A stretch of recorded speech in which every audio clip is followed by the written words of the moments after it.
Good evening, everyone, and welcome to the Freeman Files here on the J Free 906 pod. Oh, we lost somebody. 906 podcast. Thank you for being here, Mike Owen. How you doing, sir? Doing well. Trying to stay cool. How about you? Yeah, same thing. Oh, there he is. Oh, there he is. He's back. Pete. Just in time. Yes. Technical difficulties. Apologies. Okay. I was wondering, did he get, Skinwalker? No, we won't even say that. All right. Thanks for coming back. Oh, thank you, folks, for being here with us tonight. We appreciate it very much. We are going to be covering 2 episodes tonight of the Secret of Skinwalker Ranch. Episode number 6, All Mesa'd Up, and episode number 7, High Voltage. We're going to be talking about those tonight. And I did want to just say again, just got back, and sorry we had to skip last week because I was up in Nova Scotia at the time, and we were doing the Oak Island Conference number 2, which was really, it really went off very well. I couldn't be happier with that. I think that most of the folks that were there had a great time with our presenters that were basically all people from the Curse of Oak Island TV show. And I wanted to show this picture here real quick too, because not only that, but we had a couple of surprise guests that showed up as well. And here they are. Here's some of them. Not all of them are in that picture that were there that evening, but you can see Rick Lagina and Craig Tester, Jack Begley, Scott Barlow, Doug Kroll, and and look at their clothes. If you look at their, they literally came right from the ranch, right from the island. Some of them and came and joined. Look at the shoes and stuff. So I tell you what, it was an awesome event. It went really well, and we had a great time with everybody. So so there will be an Oak Island conference 2027. More announcements to come out on that here in the coming days. So yes, and Michaela, yes, and Judy Rudabush, Tony Sampson, yeah, Jillian was there. It was Fiona. Yeah, it was really a lot of fun. We had a great time. I will be doing a little short video coming out talking about the folks that were there. We're going to put together some of that information for everybody, some of the pictures that we had. One of the attendees, Matt Cole, will be joining me for that. So we're going to have a lot of fun talking about the conference and the things. And I had an opportunity to do what I was calling a red carpet event where I had attendees coming up and talking to me. I thought maybe I'd get 1 or 2. I recorded it all. I'm going to be putting it out. Thought I'd get 1 or 2 of them to come up and talk with me. I ended up going for 2.5 hours with a line of people that all wanted to talk and come up and kind of talk about it. But I don't know if you heard about this on the news, but there was one of the planes that was flying out, one of the flights. The plane had a near disaster. The pilot, the main pilot on there, had like a seizure of some sort and something going on with his heart. The plane went bent over, and then it flew back and bent over the other way.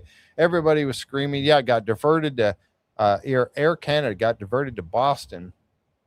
Well, 3 of the people that were on that plane were in the conference with us, and 2 of them came up and they were on the red carpet with me, and they described the entire event fresh in their minds because they were there, and it was crazy. The people, they were serving drinks and the carts were flying and everything was wow. It was crazy. So that'll be part of what we're going to talk about our show, is their interview that I did with them on the red carpet. So crazy stuff, but thankfully everybody's okay. We haven't heard about the pilot yet. As always, out of the hospital. Thank you, Linda. All right, good deal.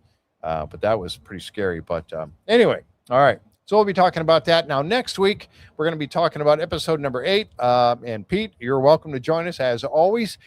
We also have Caleb Bench is going to join us for that one. And that's next week on the show. And then we're going to be doing some more Blind Frog Ranch. I'm going to have James Keenan also joining us at some point. He's going to come on. We're going to go over some stuff with him. Got a lot of things coming in the next few weeks. New studio. We're going to be working on that and everything. So, man, it's going to be a busy time. It has been a busy time. I'm trying to live the life of Pete Kelsey, flying all over the world and stuff, right?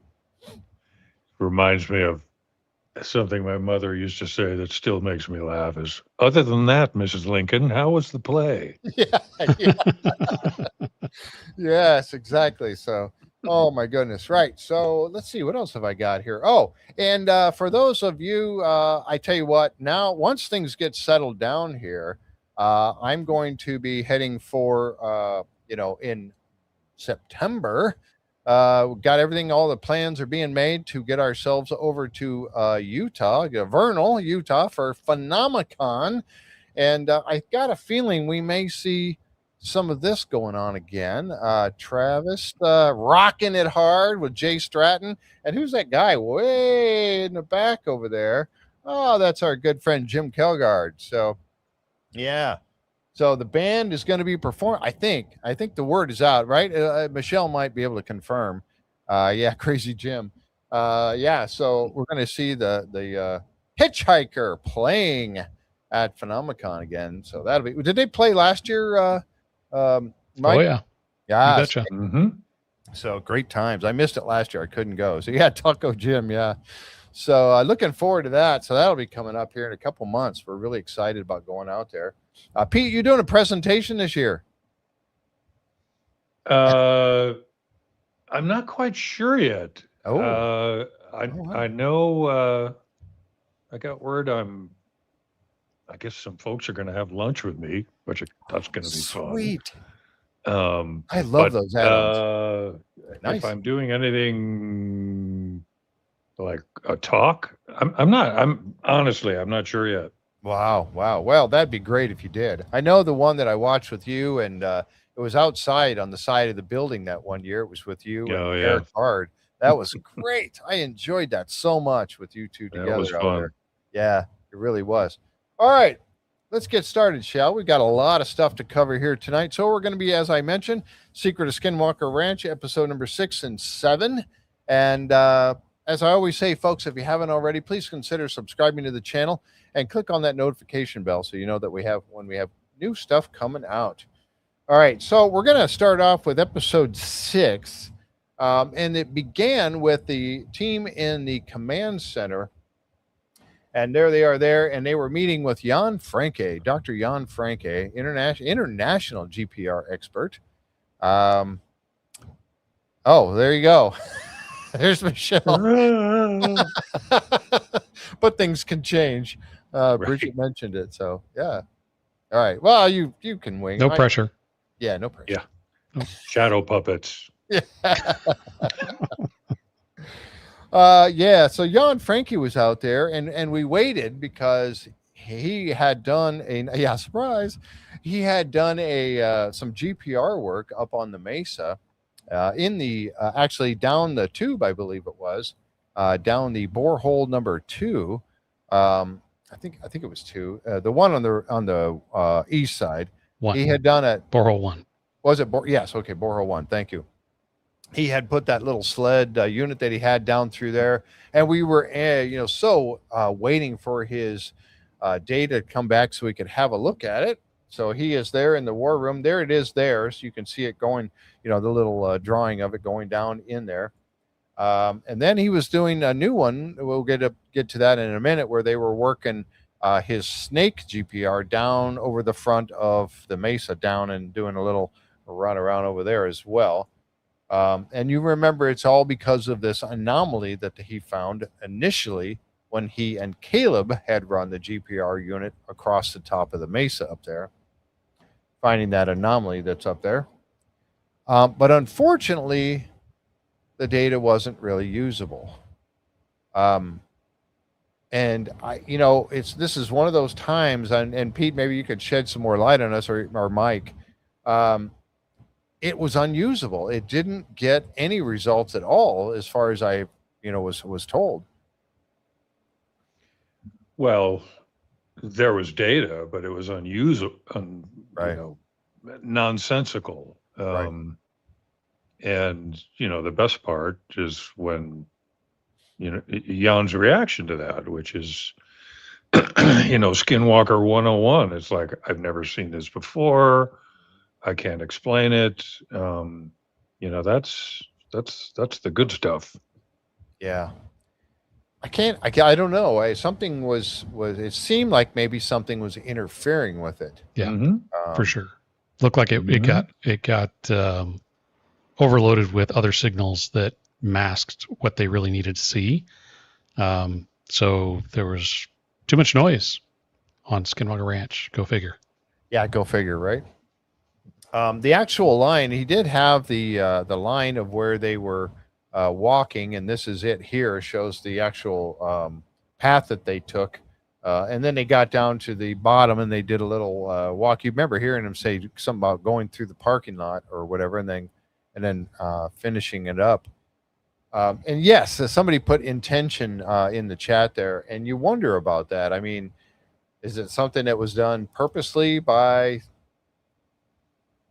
the anomaly itself not wanting to be discovered, or it's just, and it kind of goes to something that we came across in the second part of the next episode.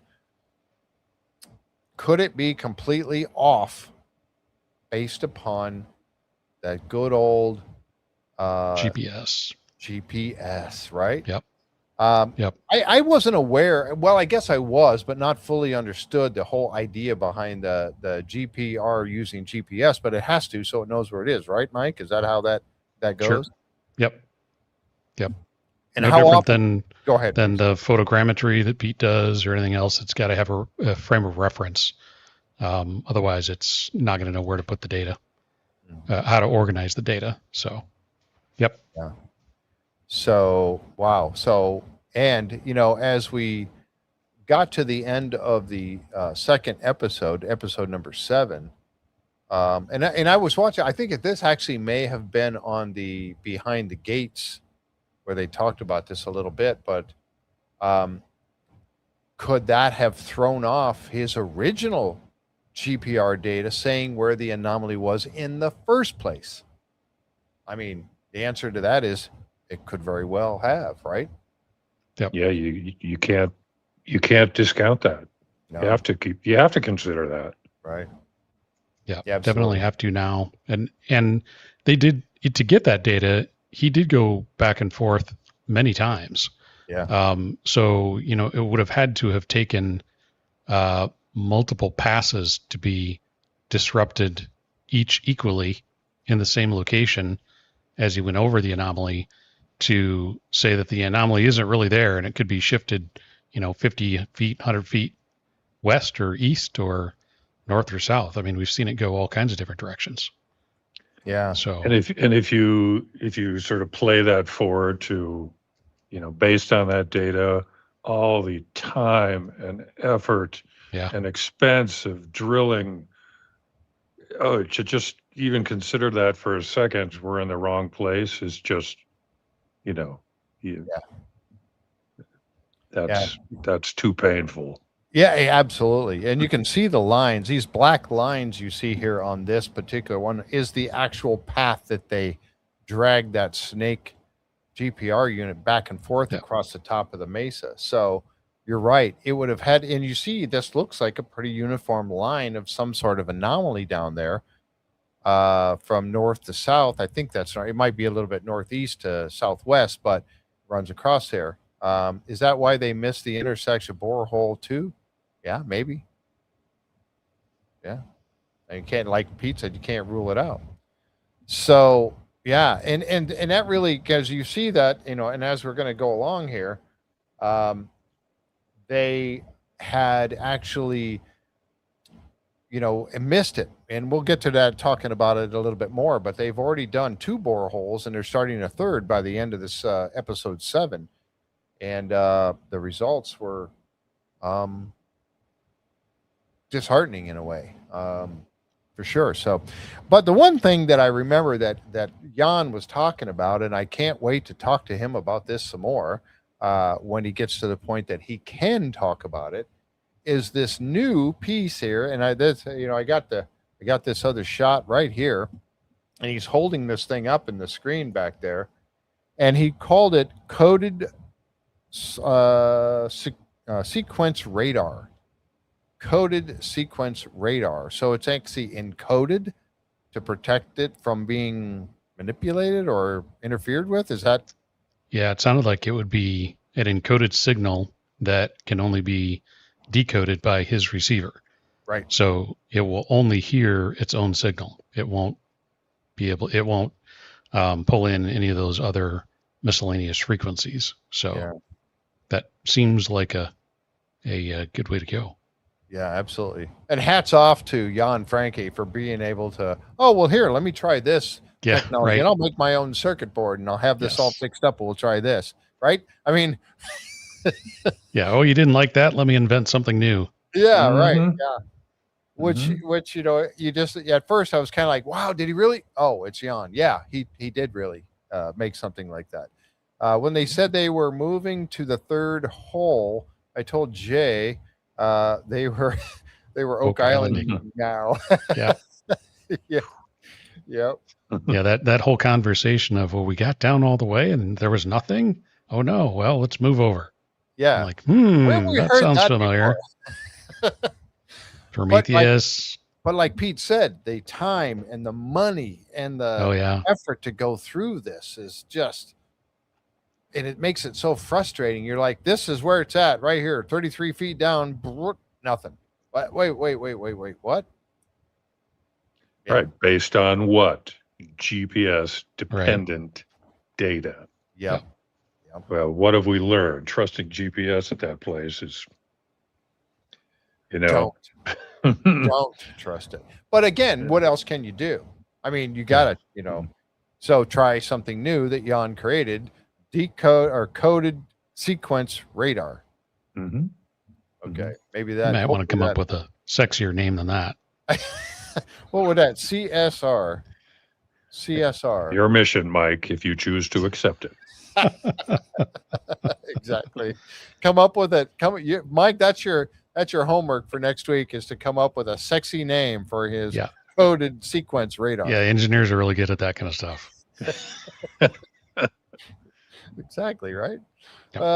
So back up on the drill site. Now we're going to talk a little bit about the actual drilling. And there is the guys up there, Bo and Jed, are up there getting ready from AAA drilling, getting ready to do their thing. And here is that first one, trying to go down 33 feet. And that was the first one they put in. Here you can see from the Anomaly side, looking at the Mesa, it was over on the west side of the Anomaly, trying to see that. And there's Pete. All right. Bringing in his equipment for that particular experiments going on that night. Make it better than the Peacock. Oh, yeah, for sure. Yeah, you don't want the Blob. Well, they've already got the Blob, and they've used that one too. But the Peacock, yeah, it's got to be something way better than all of that. But and one thing I'll skip that question because Pete might not be able to answer it. But anyway, so they're back up there, and then they start drilling to the bottom of that first hole. They end up with nada. Oh, they did have the metal fragments that stuck to the end of his magnet. They did find some of those, but they were very minute. And I'm glad that Chris Roberts put out his tarp there. They would swing over with his spoils from the drill and drop it on the tarp so that then Chris could get it all together and be able to get through it. I think at one point I even saw the old archaeology shaker, the sifter, shaking the stuff back and forth to get some of the smaller particles out. But other than a few of the little metal fragments that were on the end of that magnet, that was pretty much it. They did hit what they thought was some hard rock down there, but maybe that was where it seemed like it was chewing into some metal down there. But again, nothing more came up with those fragments. There he is doing the metal, the little magnet in there. On that, this was this is where they had, remember when they found that metal, when they were drilling up into the Mesa with borehole 2, they were drilling up into the Mesa trying to get through there, and they hit that hard object, and this showed up in the spoils in that tank. So that's what they were trying to get down to, I think. There's the metal fragments on the magnet. You can see them there. But that was it. If you're into some behind the scenes stuff, I mean, all so much credit goes to Chris because, you know, the drill would go down the length or height of the barrel of the drill, right? Yep. And then they have to pull it out and bang out whatever inside it. And all day long, Chris and Caleb was working on it too, are sifting through all of it. Yeah. And it was murderously hot. Oh. And you can't tell on television, but that drill was just teeth shattering loud. Oh Wow. my God. So, respect to Chris for, you know, keeping that up for a couple of days. Wow. It was a lot of work. Yeah. See, that's the kind of stuff we just don't really have any idea. It sounded like, I mean, you heard at that one point when they thought they were hitting something metal or whatever, and you're talking about a tent that was, you know, several yards away from the actual drill where Eric was sitting. You could hear it from over there, and they're all looking over going, gee, many Christmas. Sounds like they're hitting something pretty hard over there. So, yeah. And Bo and Jed were just the coolest guys. Were they? My gosh. Yeah, they're as committed as Jan, as me, as everybody else. Are like, we're going to get this done. We're going to get this done. And just cool to work with. Great senses of humor, which, of course, is a weakness for me. I mean, just good guys. Yeah. And the one thing I noticed, and I was very glad for, was that they didn't seem to have, and again, might have been the miracle of editing, but they didn't seem to have equipment failures as we've seen with many others on Skinwalker Ranch. At least that's the way it came out to us. Uh-oh. Stay tuned. Ooh. Those famous 2 words. Yes. All right. Well, there we go. So, by the way, Craig, Oklahoma Uper, thank you so much. Not 30,000, 300,000, but how about $10? Heading to the UP on Thursday. Oh, well, say hello to the UP for me. I appreciate that, Craig. Thank you, sir. Very much. Appreciate it. All right. So, and in this next shot here, you see where they're going in between the 2, borehole 1 and 2. You see they're shooting right for the middle, right over the blob, or the main part of not the blob, but the main part of the anomaly right there in the center, to see what they can hit there. And of course, it looks like it's a little bit closer to the surface, but they were actually shooting to get down. I think they were talking about on this one to get down to about 60, 70 feet, I think was what they were shooting for on this particular one. And so you can see here, they're moving over to that spot. This time they're just going to stick with a 2-inch, 2 foot, I'm sorry, a 2 foot hole, 24-inch is what I meant to say, to get that started. And you can kind of, I think this is where they were working right here. You can see them out at it. And I kind of like these because you can get a better view of how close to the edge of the mesa they are. So they're working that one there and getting down to the bottom of it. And lo and behold, they get down to a range of about 90. I think the extent of that one was 90 feet. I think that was right. Yeah, one of them was 90 feet anyway. Yeah, I believe it was that one. Get down to about 90 feet. And this time it went very quickly from what the show was telling us. 2 days. I think it was a couple of days of work. It seemed to be going a lot faster. But they get down to 90 feet. Nothing at all. They come up empty-handed, which was, again, frustrating for everybody, as we mentioned.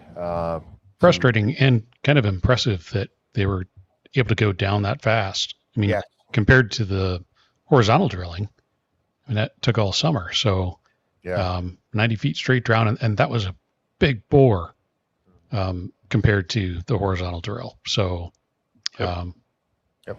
impressive. Yeah. And more what you would expect from drilling. Yes, exactly. Yeah. Tungsten carbide teeth. And so if people's only frame of reference was the horizontal drilling, and that's what happens to tungsten carbide, it's not normal. Yeah. I'm going to let Pete handle this one. I think I know the answer already. Would LiDAR show any anomalies in the mesa? By design, no, because it can't see underground. But But Well, it then is why are there returns underground all the time? You get them all the time, Pete. Explain that. Why doesn't it work that way? Right. There's clearly returns underground. Right. This is why I'm on suicide watch. I'm kidding. I'm kidding. I'm kidding. That was just a joke. Yeah. Oh, but yeah, exactly. I mean, anywhere else? Absolutely not. Skinwalker Ranch. It's a roll of the dice, right? Yeah. You don't know But what we had the gear running up there.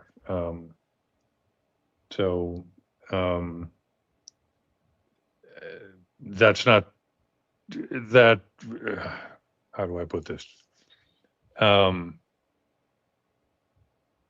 Well, if we've seen underground returns before, let's have the gear running because you never know. Yeah. Sure. Yeah. Why not? Absolutely. I think at this point, the types of gear, electronics, like what you bring to the table, Pete, I would have running all the time. Anytime there's an experiment going on, I would have that stuff running for sure, because again, you just don't know what you're going to find or get from it. So why not have it running? I would. I mean, look at the results that you've already, the data, the weird data you've already had. It's kind of a no-brainer, I think. Now, this time on this third borehole that they're going to work, or I'm sorry, third vertical drill that they're going to do, they're actually moving over in front of or on top of borehole 1. They did have a spot on borehole 1 where it did get very hard. It was very close to the edge of the mesa wall, the edge there. And I think I've got a picture, right here, showing how close they are on this one. Now, this is and again, folks, I'm going with the editing that Prometheus is providing on the show. Sometimes we know that they have stock footage where they show the triangle and there's nothing on it. There's no towers or anything on there. So, but I'm assuming that showing this picture here where they are on the edge of the mesa. So you see how close they are to the edge there where borehole number 1 would be underneath them. They are in front of where borehole number 1 came up through the top.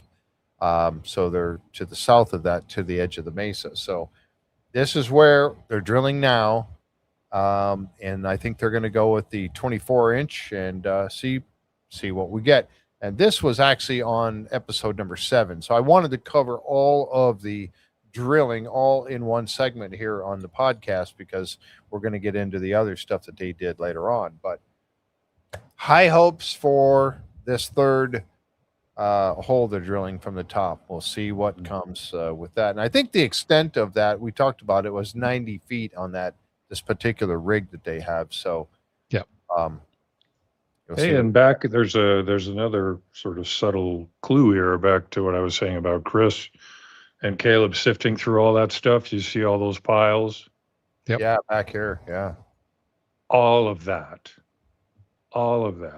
Wow.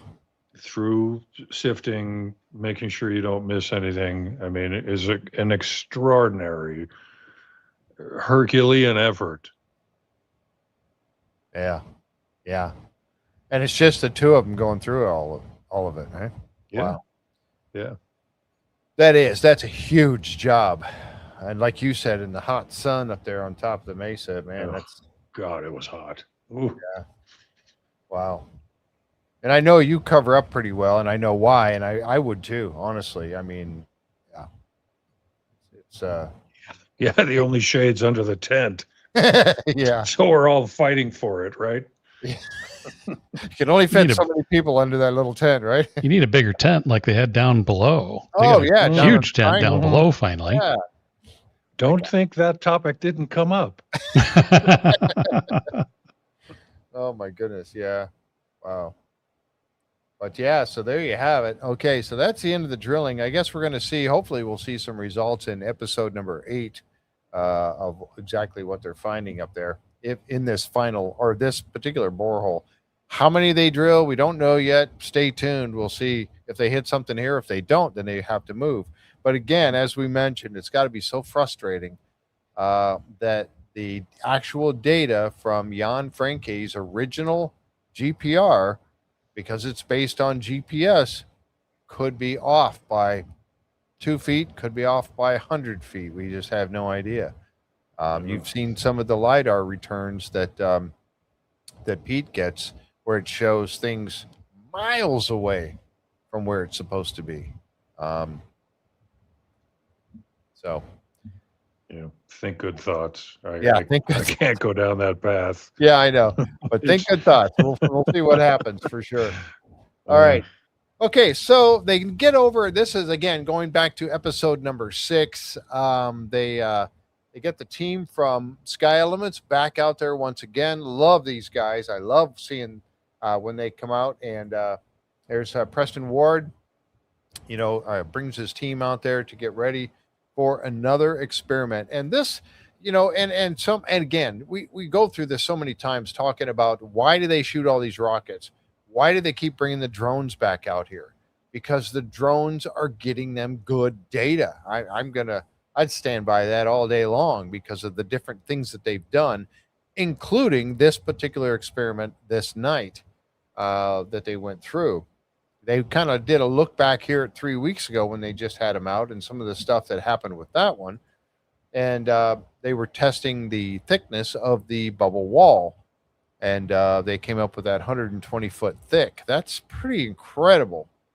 If you think about it, how thick that wall could be, from the data that they got here. So, yeah. And that just goes to show you never know you never know what data is going to show you something. I'm sure they had no intention whatsoever that was going to reveal what it revealed, but they collected it anyway. And lo and behold, it indicates, at least in that spot at that time during that day, there appeared to be a 120 foot thick anomaly. Right. On the board. Their after action reports, for lack of a better term, looking through the data is some of the best.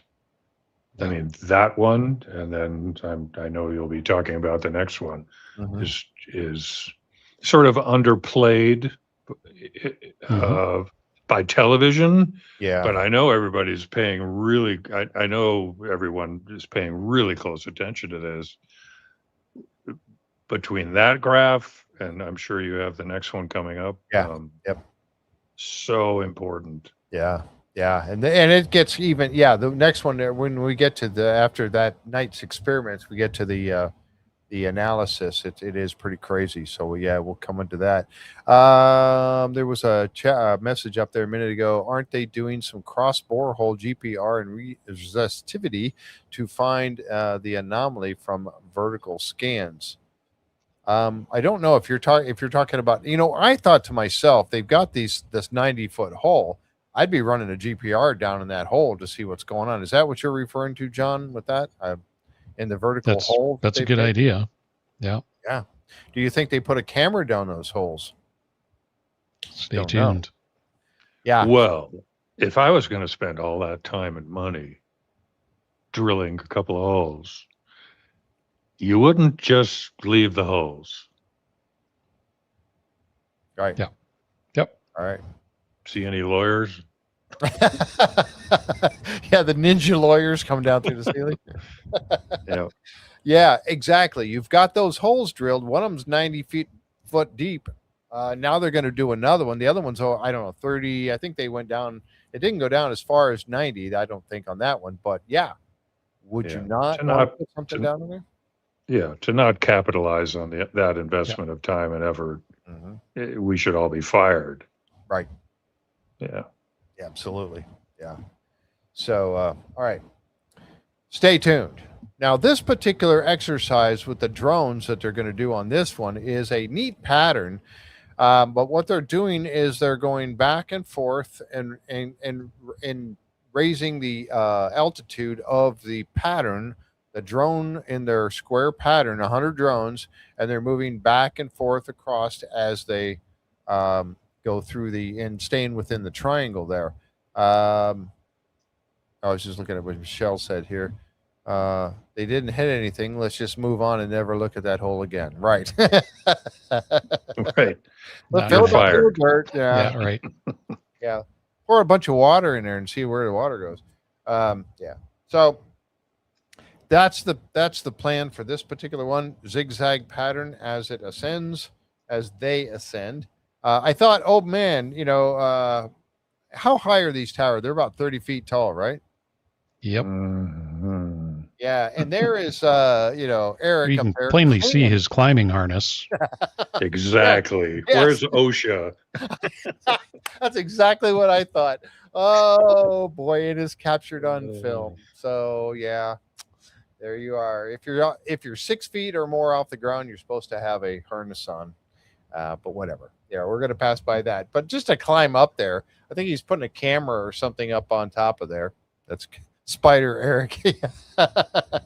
Usually it's Thomas that does that kind of stuff, right? So, but there's Eric up on the tower. I had to pick this, capture this particular picture. I just thought it was just too good not to. I even got a close up of him up there. Yeah, so up there doing his thing. And Pete is there. Of course, he's got the terrestrial laser scanner, and you see what is on Caleb's back, getting ready to haul that around. Yeah, you only need a harness if you fall. True. Yeah. Just hang on. Like those people that were up on top of the Empire State Building today, right? Mm-hmm. Hello. Anyway, I guess they didn't fall, so that's a good thing. This just gets me so much to see when they're carrying all these drones out there, 100 of them to get set up for the experiment. I'm just like nuts. It's so amazing to me. I would love to just kick back, to be the camera guy for working for Prometheus and stand back and just watch all this taking place. It would be amazing to me. I would love to see that. Now, what they did when they set up this 100 drone square box, they decided to do the four corners. Let's lift them off and as a test to get some data here. So they decided to do the four. They did them in the daytime, not at night. But they did the four corners. They lift off, and they seem to be doing just fine. And you notice I said seem to be doing just fine. The problem is that I forget exactly how far, but they said they did stay in their positions in a square pattern where they were supposed to be, but the whole pattern was shifted more toward the mesa and not over the center of the triangle where they were supposed to be. So this time it wasn't just one that was getting a bad GPS data. All four of them were. So, Pete, explain how 4 drones can all be perfectly shifted the same distance off of their GPS signal. I hate you, Mike. In 20 words or less. Go. Yeah. He did. He hates you. I can't. Yeah. That's the smart ass remark. I can't. And actually, another visual clue in the slide before that one, you'll see Sky Elements RTK GPS antenna on a pole on a tripod. Yeah. I mean, it's required for these guys. Mm-hmm. Right there. Because, I mean, you have to have so many waivers just to fly over people. So do these guys' livelihood, much less prison time, depend on the drone swarm knowing exactly where it is? Yeah, it's critical. And my assumption has always been that's why these guys keep coming back. Is Right. talk about something that they have to understand. It's actually, excuse me, Jeff. Zoom out. That's one of them. You're right. Yeah. And the other one. There's the other one. Yeah, right over here on the side. Yep. It's critical. Yep. So back, Mike. I mean, how? Yeah, how? I don't know. And Michelle asked the question: did the drones go toward the out point that had been identified in the mesa? Ooh. Good question. Like I said, these folks are paying attention. Yep. It was shifted north, I think. Yeah, A bit. it was shifted north. Yes, as far as I could tell, you're right. Yeah, north. And as I had that one picture you see right here, you can see the 4 little red lights. There's one here, one here, one here, one here. Now they held, like I said earlier, they held their position. They were just off by about 50 feet. I'm going to say as a guess. I don't know, something like that. Is the GPS shift offset consistent? Mostly offset by the same direction and distance. This one time. This one time it was. Yeah. But it's intermittent normally. That's why it's interesting that all 4 were shifted perfectly. Yeah.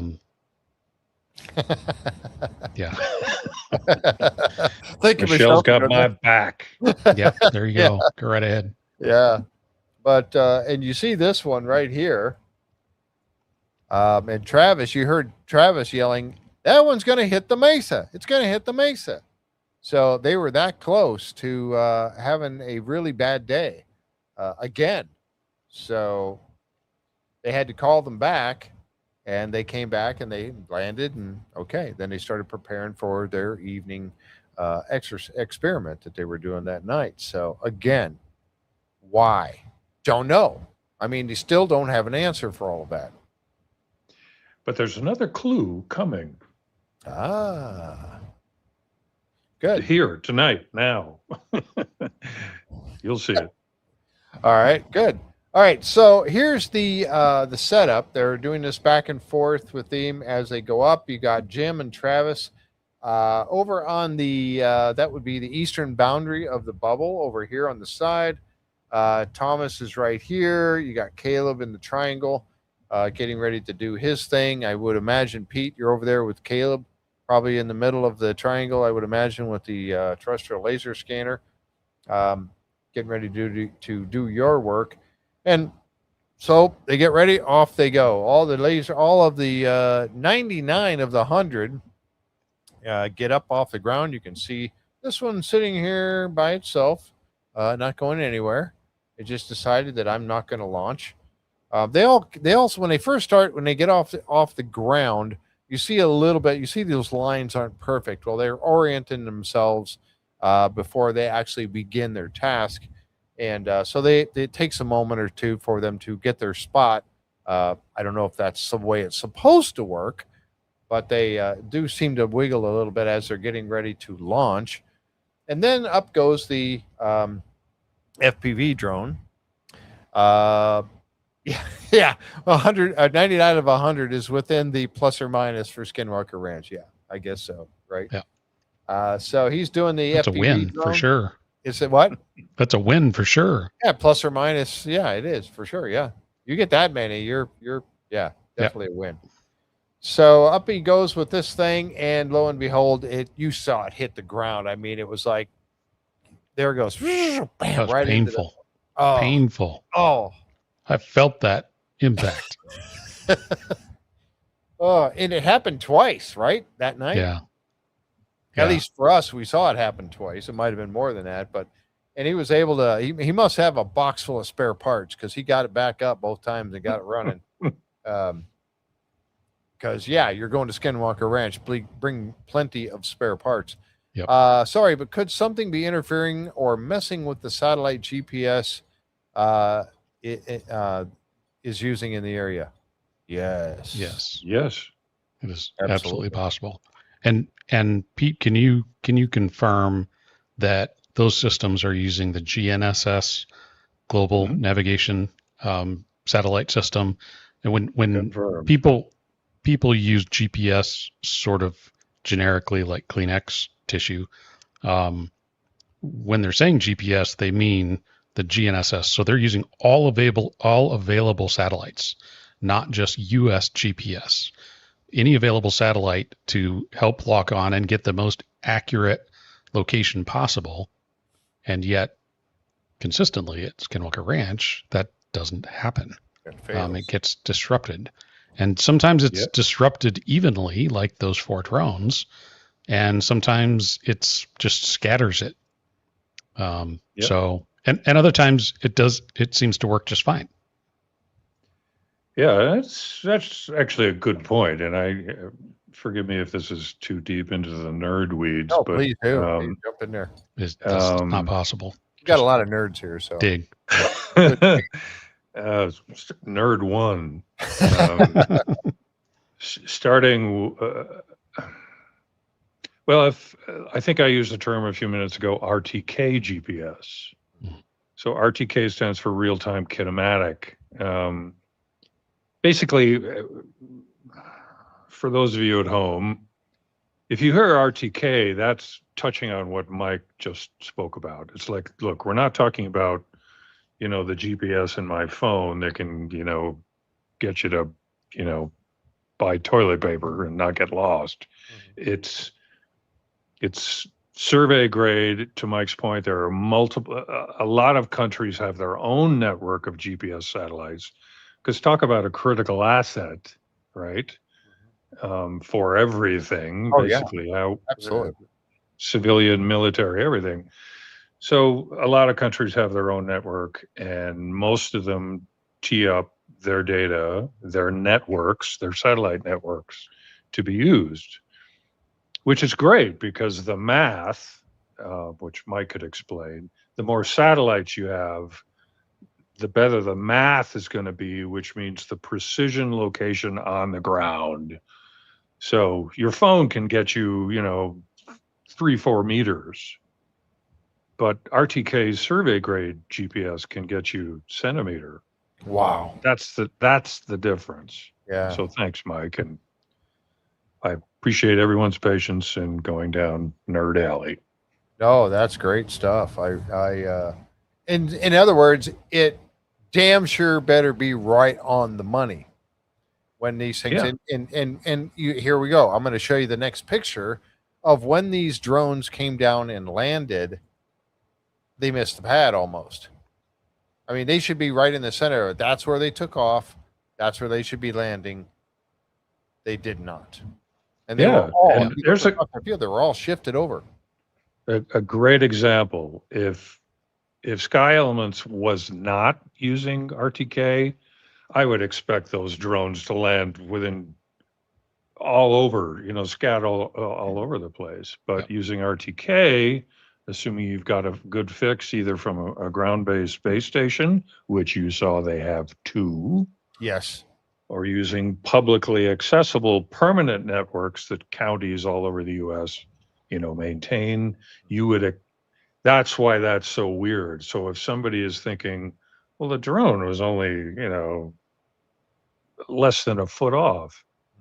Well, in the RTK space, that's a thing. That's a thing. That's bad. Okay. Yeah. Yeah, for sure.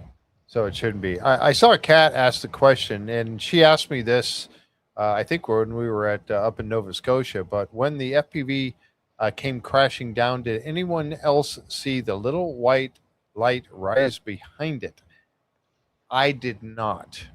I meant to go back and look at the footage, but I did not. Initially, I would say because I have seen a little white light cruising around, it was either one of Pete's drones, one of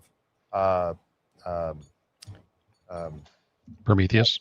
Not Sam. Yeah, one of Prometheus production drones, or one of those is what I would initially think, or Jim Royson's drones flying around behind there, because Pete would have one up too while this all is going on, even though they may not show it. There's likely that somebody else's drones are up there as well. So that's what I'm going to assume, but I had not gone back and look at that. If anyone else, Bagel says, yes, I did. Yeah. Yes, we are. Yeah. Yeah. And for some reason in these 2 episodes, or at least for definitely the last one, I think it's the first time I've seen stars in the background.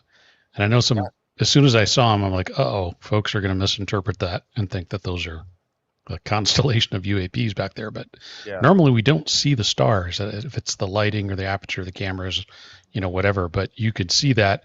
You also saw, you also saw some shots from the FPV drone.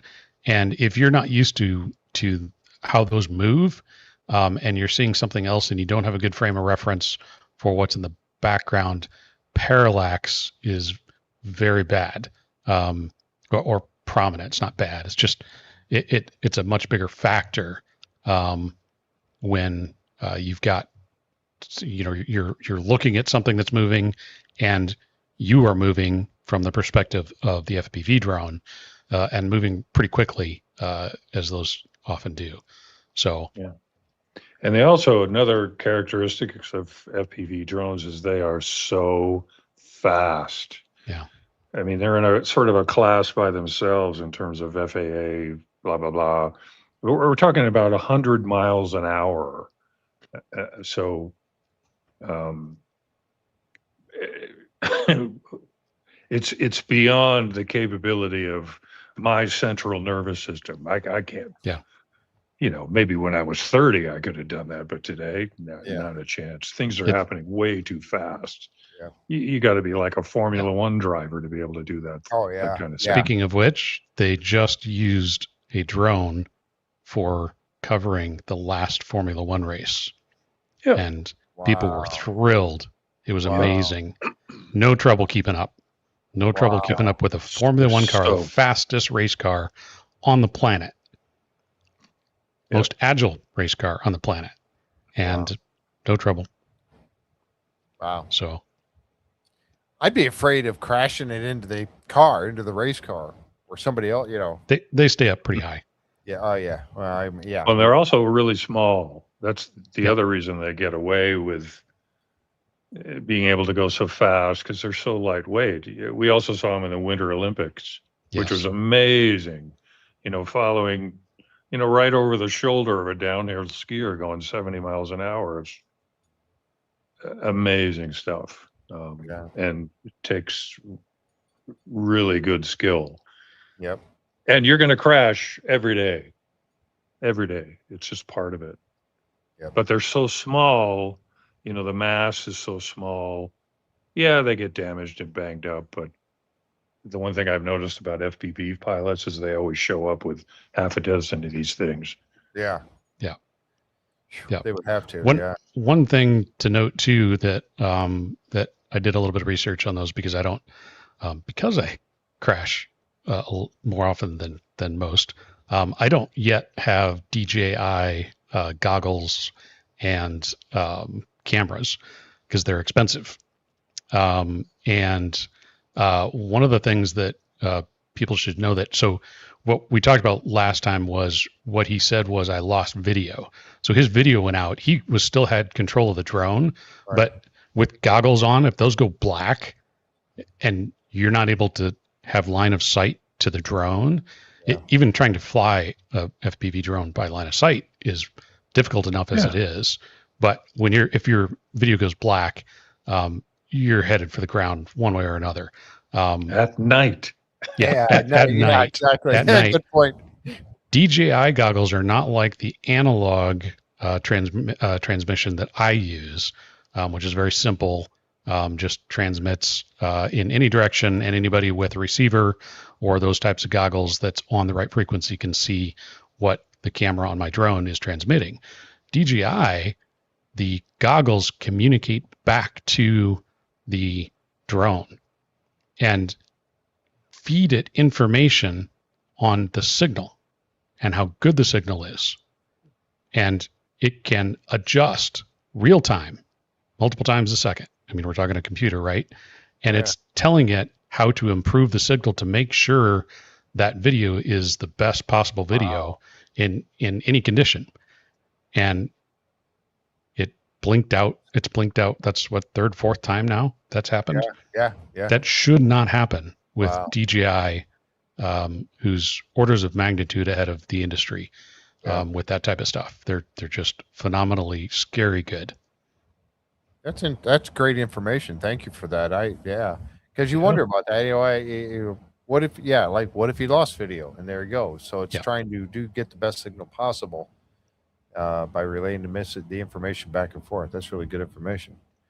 I did see somebody here, Barbara Duncan, asked the question. So such a synchronistic pattern with multiple drones sounds more like AI controlled. I don't know. They pre-program what they want to do and let it go. So I don't know if AI is involved at all. What's your thoughts on that, guys? I don't know. I mean, Not Yeah, necessarily. I'm not sure. I don't want to guess. yeah. It wouldn't be necessary. They're not flying fully autonomously. I mean, they're pre-programmed and given. You would use AI if you sent a drone into, say, a cave that is unknown. Right. And it had to real time. I've seen some demonstrations of that lately. Real time determine how not to crash itself. That's what AI would be used for. That's very sophisticated. Interesting. Yeah, good point. All right. So getting along here, we see them go up the second time. They launch up the 100 drones on a second time, and this time they get all 100 to get up in the air. So that part went pretty well. They did have some wobbling going on as they were up there. They had several of them that were wobbling around as they got up to certain levels, certain heights. Which they said in the after show, this was really important. That wobble is intentional. They are doing a recalibration. If they start to lose lock, they start that wobble, that little circular motion, to recalibrate themselves and recalibrate their I don't know if it's their compass. That's usually for a compass, but compass or GPS, to try and fix it.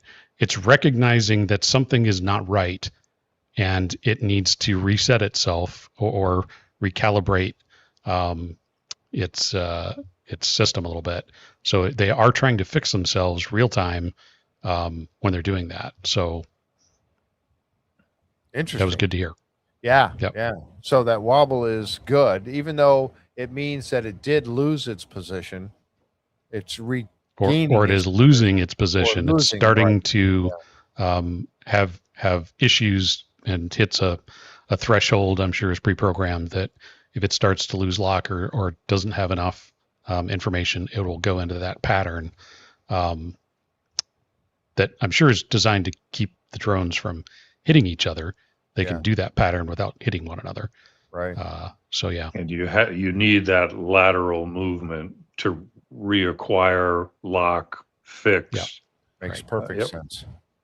Yeah. Thank you for that. Gosh, that's why I love having you guys. That's why Mike's part of the show and having you both here, because those are things that I did not know. So that's great to pass that on with everybody. Yeah. I'm wondering if the team got nervous as they wobble after what happened in season 5. Yeah.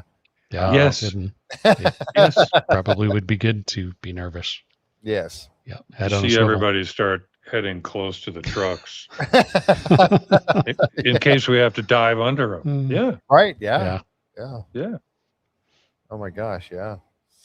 So, all right. So this time it seemed to go pretty well. They did get some wobble. None of them fell out of the sky like we have seen before, making everybody dive for the trucks. So they get to the analysis a couple of days later to start looking at the data with the Sky Elements team on the screen there.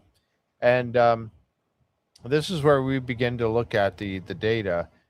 It started to, and this is where we're talking about that wobble a little bit, but it looked like it was having an issue. I'm trying to see it. I guess it means that right in this area here is where we're getting this, this wobble or this where it's out of sync or it's trying to reestablish. But what happened here? That's the issue right here. Now, was that the bubble wall or the magnetic anomaly at 750 feet? Yeah. Yes. At about 150 feet, something happened that made 750. This is a big deal. Again, this didn't play well, for television, but this is a big deal. Yeah. Cool. And it even goes back to Mike, to your question about Pete. So what could throw 4 synchronized drones off? Right. A magnetic anomaly? Yep. Yep. Yeah, that data, just another, sorry to continue to nerd out on drones, but No, but please Pete's here, do. so I'm in good company, right? Yeah. Drones have what they call black box, and it's essentially the same thing that you hear from aircraft. It's a data recorder, and it's recording every sensor.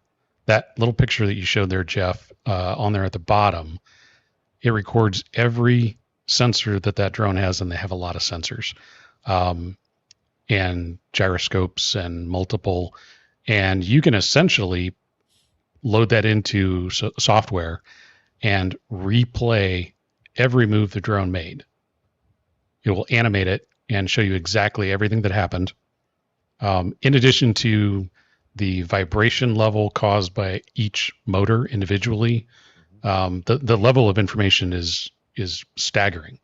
It can be overwhelming if you get into it too deep. But it can tell you performance issues, and then there's filters to mitigate vibrations of harmonics of the frame. You might vibrate at a certain frequency, and you can use set up filters so that the motors don't spend any time in that frequency range. So the sophistication level is amazing, and so these things are bristling with sensors to make sure they can do these types of flights and do them accurately. So yeah, I would be nice, like Pete, you said, the amount of time they put into this, knowing the level of data they probably have, would be nice to get a little more airtime, showing the amount of information that they've got. So Yes. And I'll add, I think this came up in the maybe last week, forgive me if it did. We're talking 100 sensors this time. Yeah. Right. Yep. 100. So that's 100x versus my single TLS or Jan's single GPR sensor. So when you have 100 sensors that are showing a magnetic anomaly at 750 feet, people are paying attention. Yeah. And that's what I mean about, it's television, Yes. Unfortunately, we have to. It's tough, because how, put yourself in their shoes. How would you cut it? Yeah. Well, magnetometry, that's probably over everybody's head. Not this audience. No, not this audience. No, definitely not. No. Yeah, that's for sure. But yeah, so somebody else, let's see, I saw another thing come up here. There's so many good pieces. You guys are in the chat, man. You're hitting some really, really good stuff. And I know we're not getting all of it up on the screen, but thank you guys for bringing up a lot of this different information. So in the post analysis, I was going back and looking at my notes because I was kind of skimming along here without my notes, and it said at 950 feet, the wobble starts, same level as they descend to 600 feet, they stabilize. When they land, they had both heading and position error, GPS position errors. So heading and GPS position errors. And that's why you see them coming down on the mat. Some of them missed the mat. Well, most all of them were off the edge of their mat, but some of them were also had their heading was turned. They weren't facing the proper direction that they should have been. So there was two things going on there that was interfering with it. On the second flight, the drone swarm lifts, then the FPV crashes again almost immediately. As the swarm reaches 900 feet, the wobble begins, landing okay this time, except they missed their mats again. They missed their mark on the mats once again. And they did talk about the magnetic interference in the analysis in the command center. Definite magnetic interference shown in the flight data from 750 to 1,000 feet, like Mike was talking about there. So on all of the drones. So interesting. That's a unique bit of data capture in my experience on the ranch. Again, I don't want to overplay, but Well, yeah, I do. It's 100 sensors. Yeah. Talk about repeatability. Right. Exactly. Yeah. And that's the scientific method there is repeatability. So you're definitely right on the mark with that. Here was the data Mike, maybe you could, throw some light on this a little bit better than I could.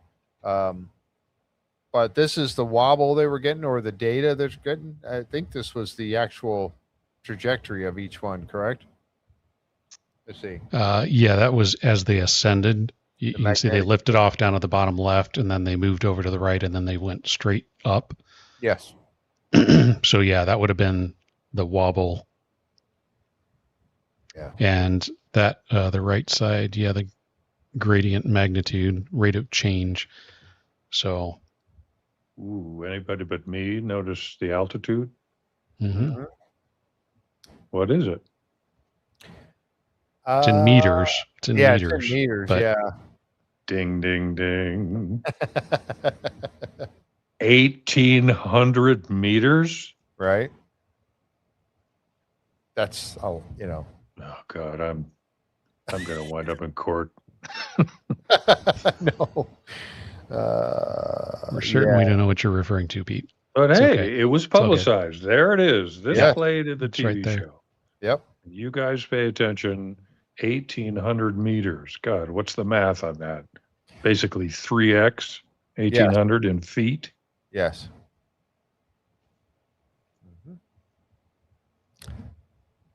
6,000 feet. Thank you. Yeah. Interesting, huh? Yes. Quite. Yeah. This. Stay tuned. Stay tuned. Okay. Nice. Another look at it here. Same thing, but another thing. Yeah, it's a mile. A mile. I think I remember once upon a time when Travis and Eric were first starting to get some idea about all of this. They were talking about a mile above the triangle. They were talking about some information that they thought that they were talking about a mile above that. So looking at chat, that's above sea level. Yeah. So 6,000 feet above sea level. Skinwalker Ranch is at 5,000 feet. Ooh, so at 6,000 feet, that they are at 1,000 feet above the ground. So. Yep. Yeah. MSL versus AGL. Yes. Yeah, I hear Cameron talk about that a lot when he's in the air with the helicopter. It's important. Really important. Yes. So another good catch, but yes, I see things like that and go, what do you see? What do you see? Yeah. Yeah. Thank you for bringing that up. That's very good. Yeah. Wow. So data is being a lot of great data in this. And again, folks, that's why when I said, early on, why do they keep bringing the drones out there? Why do they keep doing this? Haven't they gathered enough data from all this yet? No, they have not.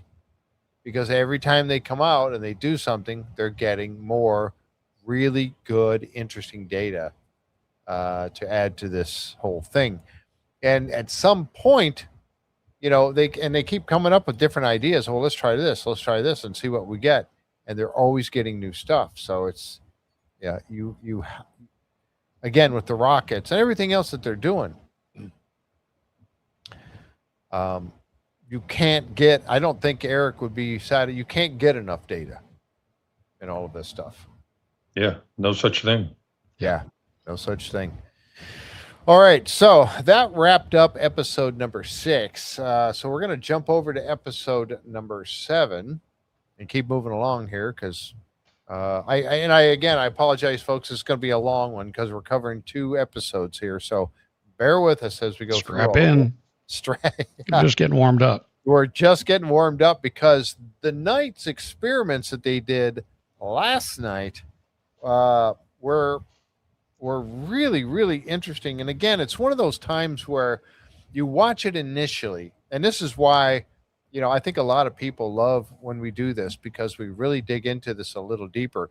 And having Mike here, having Pete here, having Jan come and join us sometimes, and Eric in the chat or whatever, it helps us to understand it all a little bit better. But initially, when you watch it, you're kind of like, yeah, that was pretty interesting, but what did it really get us? Well, that's why we go back through this again and again and watch it, more to try to. And again, I still miss stuff. I mean, you're talking about things that we just talked about with the elevation or the altitude of these things is very important. That data. Now, did I catch that when I watched it over time a couple of times? Nope, did not get it. So there you go. All right, the next episode. Now, again, I'm skipping over the stuff that was on top of the mesa because we covered all the drilling in that portion. We already covered it at the beginning and got that out of there. So here they're setting up for the experiment they're doing at the Triangle again. They brought out Cameron Prince. He is the Tesla Coil engineer.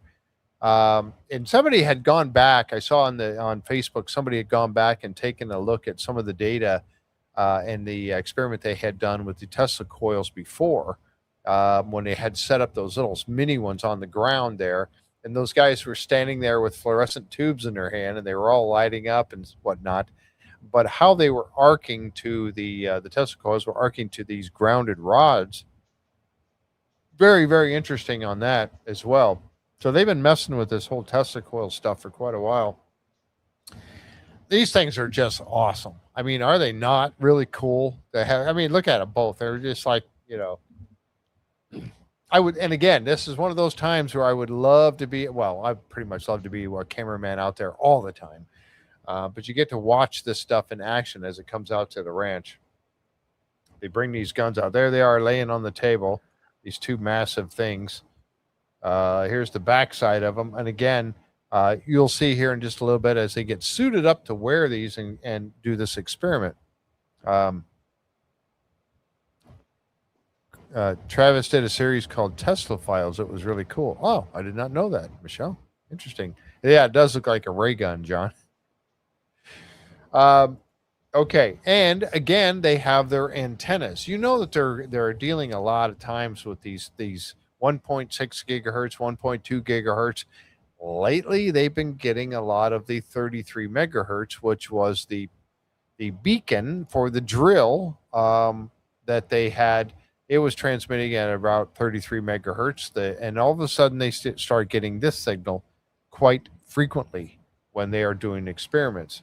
That's why they got these antennas out there so they can pick it up, and they can turn that one on the end there. They can turn it around and see where the signal is most strongest, which direction is its strongest. So where is it coming from, so to speak? So yeah, some of the equipment that they've got out there monitoring these signals. And again, as they begin to do the experiment for the night, just as they begin, 33 megahertz pops up.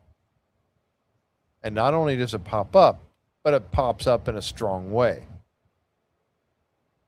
And they haven't even really done anything yet. Yep. There it is again. A lot of peaks happening there from 33 or 32.5 all the way up to 250. A lot of peaks are popping up there all of a sudden. Now, and when they looked at this data, they tried to figure out initially, Travis said it's coming from straight above us. Then they turned the antenna around a little bit and said that it's coming from the direction of the mesa. So they started to speculate about this, and the directional antenna that you see is outside of the triangle area over here said that it was coming from the mesa. And they were talking about this, positioning of it. Is it bouncing because of the bubble? Was it bouncing around in there? And here you see this little depiction here to get you an idea that maybe it was bouncing around inside of the bubble boundaries. Every time we see that 33, it's actually 33 megahertz, that one is. I keep thinking about the 33 experiment from a few years ago. Oh, yeah. Mm-hmm. That's true. They did. Wasn't that everybody had to think, that was an insider thing, wasn't it, Mike? Yep, yeah. It was. everybody was concentrating on 33 or something like that. And lo and behold, I had forgotten all about that. Wow. Yeah, one of those little insider things. As we know, the insider program is really awesome. We've talked about that a few times. If you want to be connected with what's going on the ranch, 24/7 cameras, people showing up and doing a post analysis of it. I think that is that tonight. Are they gonna? Is that on tonight? Or is that tomorrow night? It's tomorrow night. Isn't No, I think they're taking this week off because of the holiday. Ah, okay. All right, good. Yep. And who knows, they may be awfully busy here in the very, very near future. Yes, yes. So they may not be able to give us those coming up here in the very near future. Okay, so you see here just a quick shot of where everybody is. Travis, Caleb, and Jim outside of the bubble boundary. Rick, Sam, and Science Station inside, and Thomas and Cameron with the Tesla Coil. Now, the idea on this was that you've got a couple of different people with these Tesla coils. One is going to be Caleb. Caleb is going to be outside of the or right at the bubble boundary in the south side, and he's going to be using one of the Tesla coils there. And then you have Cameron's going to be up on the cherry picker right at the two towers inside, right at the triangle area. Travis decided while he's outside of there, and that's again, you saw that he's setting up his mobile spectrum analyzer there to watch the frequencies and see what they get. And he sees the 33 megahertz happening there as well. 33.342 you see is happening on his screen right there on his spectrum analyzer. So it's happening already. Just a quick shot there of the guys getting up in the cherry picker, getting ready to go up and do the Tesla coil. That's Cameron and Thomas getting ready to do their thing right there on the tower, on the cherry picker. And they begin. Okay. Now, and maybe you can help me with this, Mike or Pete. The idea behind the Tesla coil is it's going to seek the path of least resistance. It's going to go to ground because it wants to go to ground. So as they were doing this, some of these pictures that they were capturing with the high-speed camera, you're seeing where it is not going to ground, yet it is finding and seeking out somewhere else. In this case, it is shooting up. It should be going towards the tower. As you see right here, it is going up, and here it is coming down and grounding out to the tower. Same thing was happening with Caleb on the outside of the bubble boundary. He was getting the same thing where it was jumping around and going all over the place, not necessarily he had a grounding rod in the ground. I heard him say, I didn't see it, but he had a rod in the ground, and it was hitting it most of the time, but not always. You think, okay, is it hitting the anomaly, the blob that they saw above there? Is it something else in that area that is attracting the arc? Or there at the triangle, you can understand it might do that, even though it's got that perfectly good ground right there in front of just 4 feet away. Yeah. Same thing with Caleb over at the bubble boundary. Why is that happening?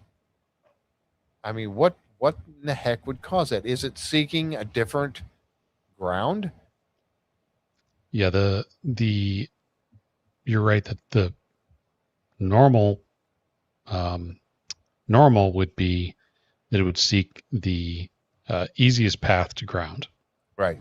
The path no different than lightning. If you have a tall building or a tall tree in an open field, lightning is going to strike the tree, right?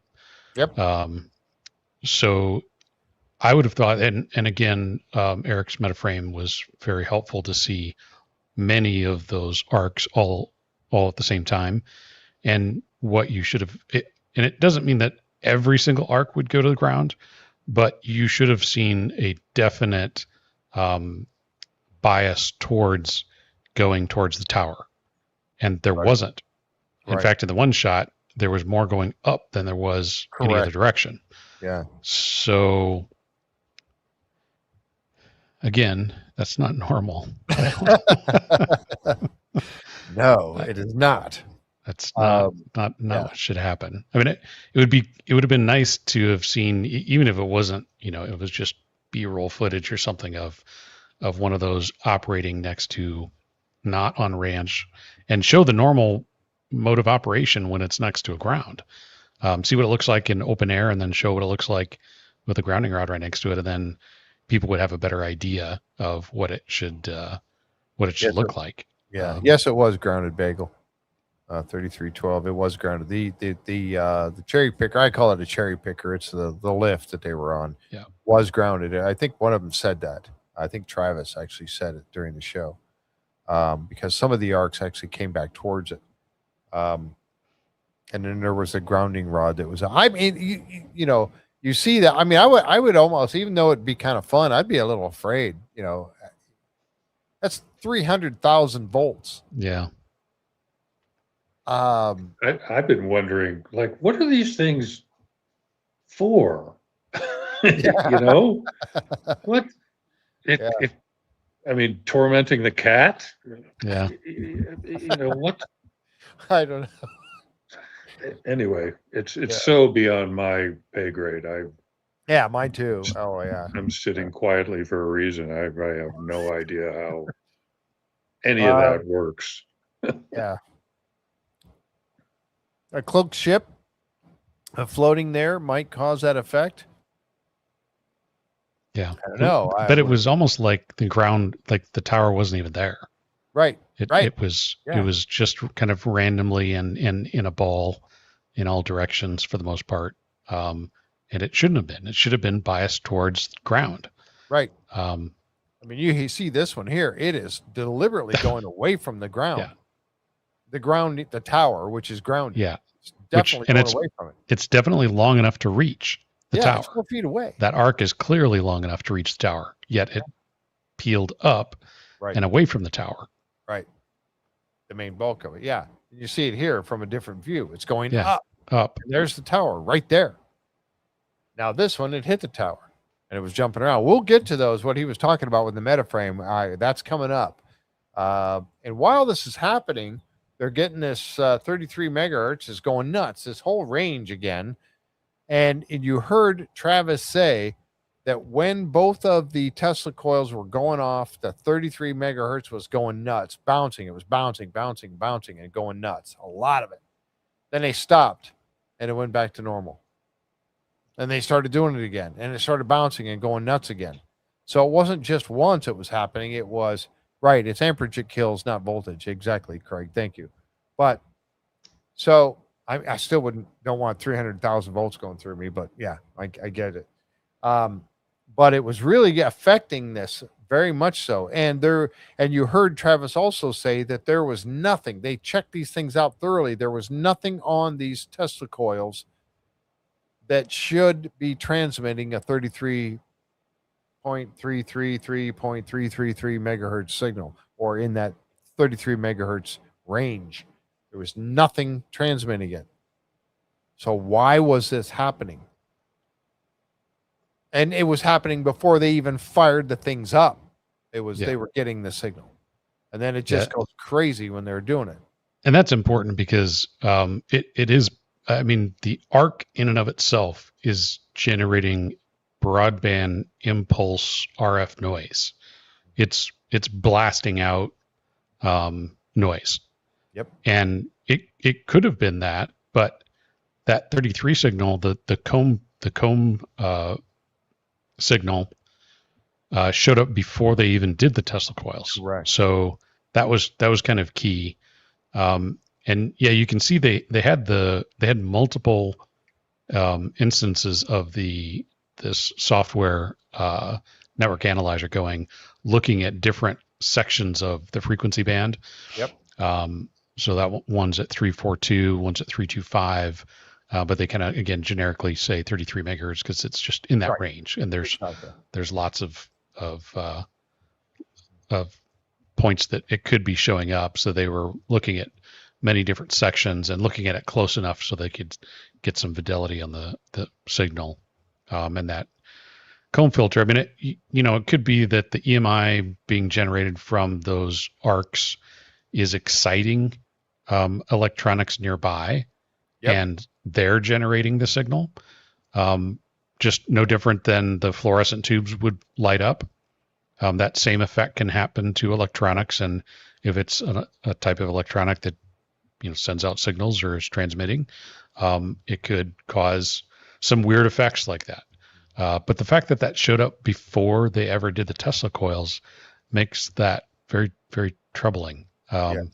Again, it would be nice to see a control where they show the network analyzer without the Tesla coil, not on the ranch, someplace else, and then turn it on and just be able to show what signals or what the noise looks like.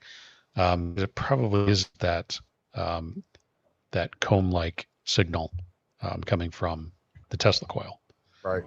Yes, exactly. That would be the good. And do we know that they did that? No, we don't know. Have they ever tried that? Anyway, you're right. Yeah. They didn't show it. So we really don't know whether or not it really happened or not. But you're exactly right in that respect. Now, here's where they're getting Caleb suited up. I'm sorry, Pete, did you have something to? No. Okay. They're getting Caleb all suited up here so he can do the one there on the bubble boundary, heading over there, and he gets started. Now this is an awesome picture right here. I just love this one. It's the one I used for tonight's thumbnail, and it seemed like every time I grabbed one of these pictures, it was grounding to that rod. But I saw several of his that were not grounding to that rod. They were shooting off. And that's why I asked that question about this, should it not always go to ground? No, I guess it doesn't always. But he wasn't getting, his didn't look like they were actually going up. But then again, the ones over there by the tower, you'll see here, made like a flower effect. Because they were going in every different kind of direction around there. So it was interesting that while both of them were doing, that's when we were really working on that 33 megahertz frequency was going nuts. You can see all those lights here in the background. Those are all the lights from the bubble boundary, showing the bubble boundary on the posts. The posts, yep. Yeah. But interesting there. So now the rockets. And I have a bit of a hard time with these rockets. It's simulating the when it goes awry. And they talked about this a little bit, quite a bit. The one that they shot off, they did shoot off a couple at the center of the triangle, and they shot off at least one outside the bubble boundary to going up through the bubble boundary actually on the edge on the south corner or on the south side there. But you can see here as this one, the first launch inside at the triangle, it starts immediately at about the height of that tower. You can see it's going pretty straight there, but at the height of that tower, it veers off. Can you zoom in a little more on that one? Oh, yeah. Yep. And I do have the ones where they were showing the push type thing, but.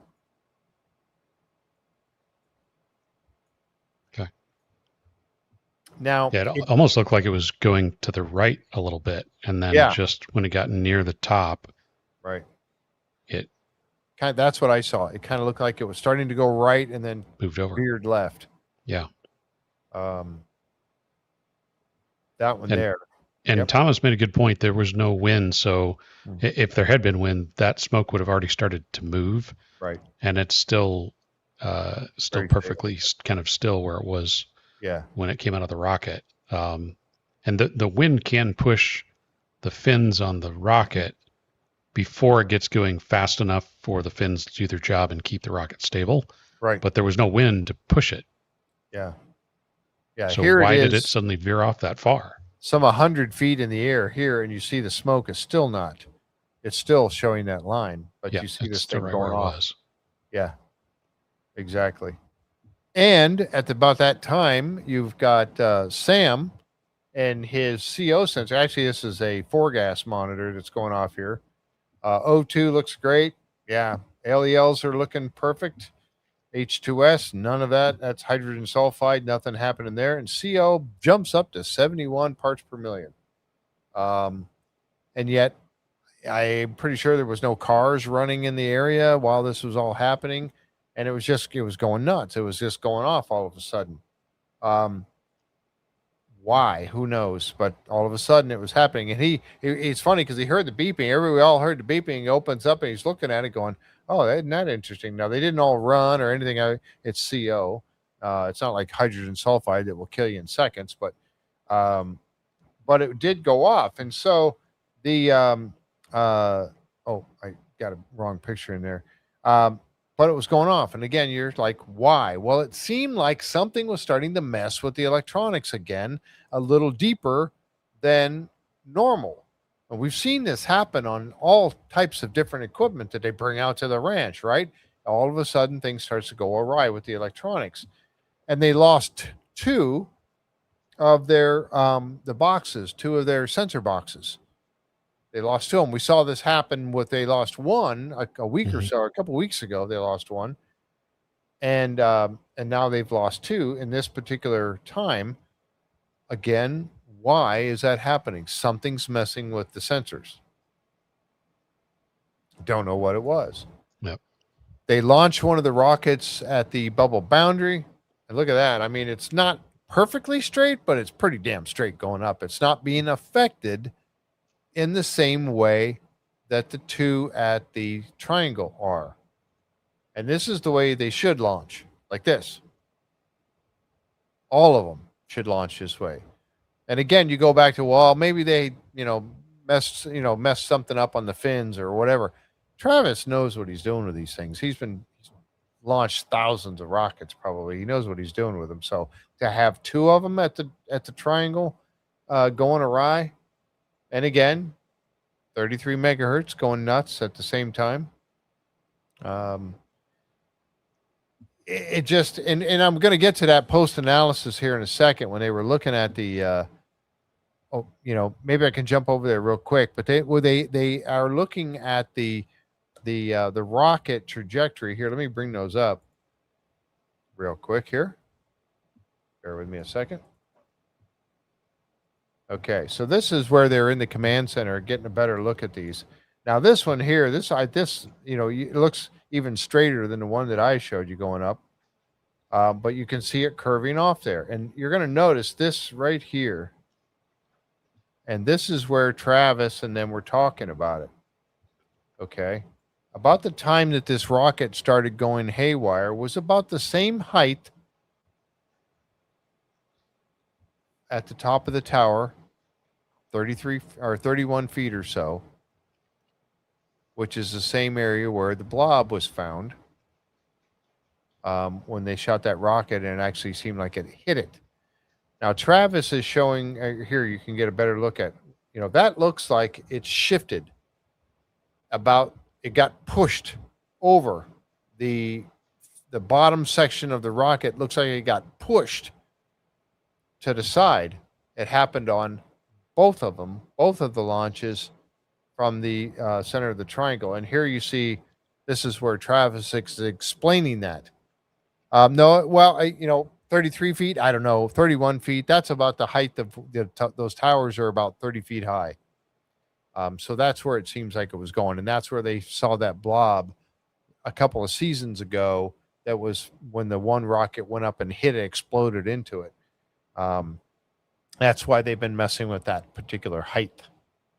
But here you see Travis is explaining how it's getting that push on the rocket body, making it go off trajectory.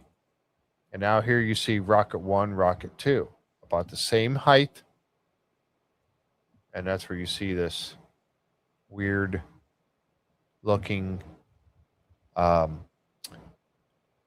force being applied to it. Is that the right word to use?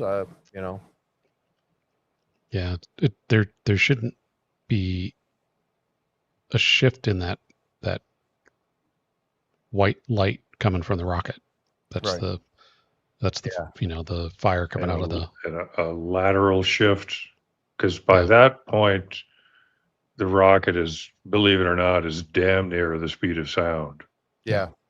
A lateral shift at that speed just does not compute. Right. You can see the shift. I mean, look at it. Why? Is there something there that's affecting it? That anomaly that's there. They call it the blob. It sure seems like. Why doesn't this happen to the rocket that's outside the bubble boundary? Why only to the ones that are at the triangle? And we've seen this on multiple occasions, not just in this episode. We've seen it before, where you get that about 30 feet, it veers off. In different directions instead of straight up. Yes, exactly. There's not a good explanation for why that's happening. Now, let me jump back here a little bit because we're going to look at some other data here. Let's see here. Hold on. Bear with me a moment. Get back to this.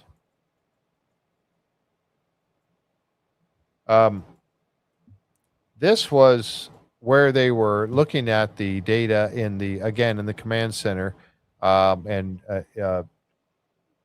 Eric had gone through looking at this data from not only the high-speed camera, but also that, and you see, this must be on the other tower. When you seen Eric up on that tower mounting something on there, it was probably the camera that was capturing these pictures right here. So you see that there, that again, we kind of showed that a little bit before, where it looks like it's going to seeking a different ground, but then you've got his metaframe. This is what I thought was really cool. I called it the flower earlier. It's not only going up, but it's going in almost every single direction away from the tower. They should be going towards the tower. And some of these that are going up are going much higher up than they are in any other direction. Like they're seeking a ground. And this is the one right here that kind of captured the essence of the entire episode for me anyway. What is that? Is that just a trick of the light? I don't know. Any guesses, you guys? No. The crystalline entity. Oh my gosh. Now you're going to Star Trek Next Generation, right? I don't know. Like I said, it acted like there was no ground there. Right. I mean, I would have expected that shape to be basically inverted so that you would have seen a lot more going down towards the ground. Yes. Towards the tower. And instead, it's acting like there's no ground there at all. Right.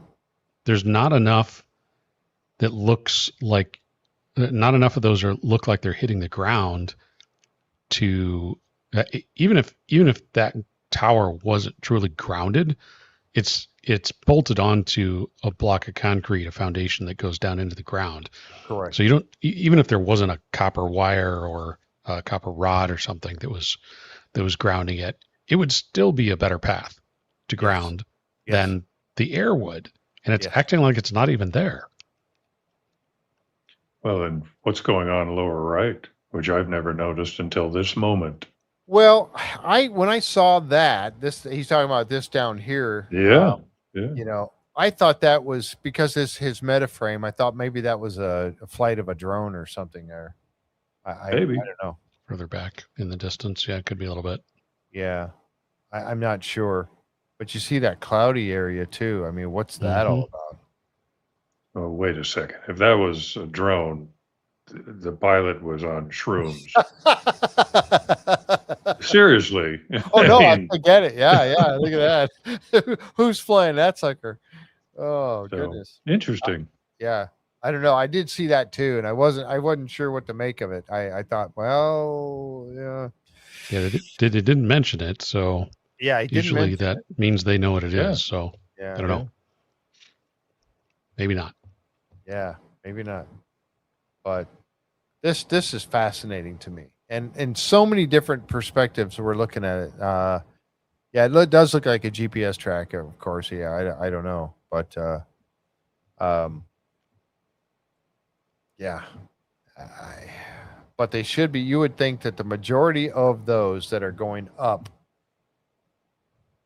should be going down, not up like that.